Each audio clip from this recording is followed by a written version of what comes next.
Hello, how are you guys? Welcome to another video. And today's video we're gonna be trying to see how we can use GitHub and Cloudflare together to deploy a website completely free. Let's dive into it.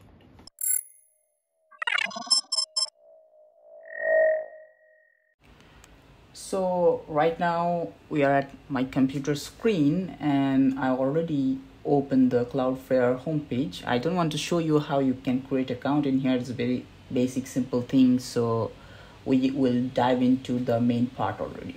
Okay, so this is the dashboard of Cloudflare. Over there our goal is to deploy a website. So since we want to deploy a website, we'll go all the way in here, works and page. So I already have deployed some website or projects in here, like you can see, but we'll try to see how we can do that from beginning. So simply create button in here, then there is a works. You'll go to the page. Then since we're gonna be use GitHub in here, so you can connect your GitHub. I already did connected with my GitHub account. You have to give the authorization with your GitHub account. Pretty simple thing. After that you can select your project, what you want to deploy over there. Let's say I want to deploy this project. Begin the setup. We'll keep this thing as it is because of my whole file in main branch, so I don't need to change anything. But if in case your project have a multiple branch, in that case of scenario you have to select the branch which you want to deploy. Okay, save and deploy.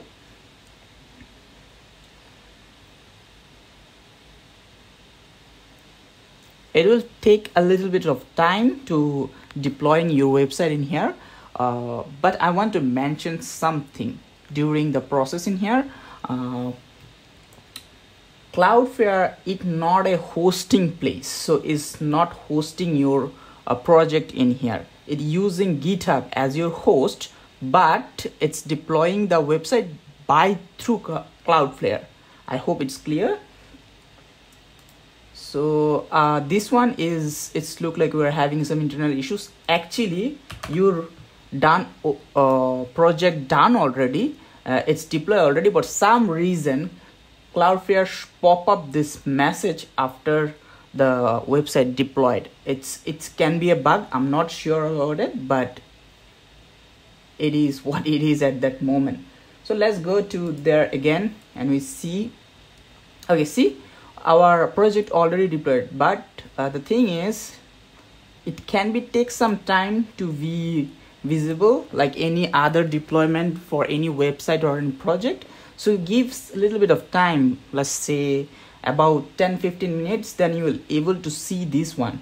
In the meantime, maybe we can able to see any other websites which I already deployed from here. You can see the link will be look like this will be your link, new standard .page.dev. Supposed to be in here. See, it's load already. It's take around 5 to 10 minutes to load, so you can see the website is load already. This is the one. We go there, then we can just visit from here, or this is our link over there, and you can have your website in here load, fully functional. Which case of scenario you can use that? Normally the way I use it, I make a preview link for my client, any kind of web development project, I use that way. So I send the preview link to my client to review their website and all. So this is a free method I can do this. Everyone have a different kind of a scenario or reason to use it. So this is a very cool way to use it without any server cost and all. So I hope you learned something and maybe it will be useful for you. Thanks to watch it. See you in the next one.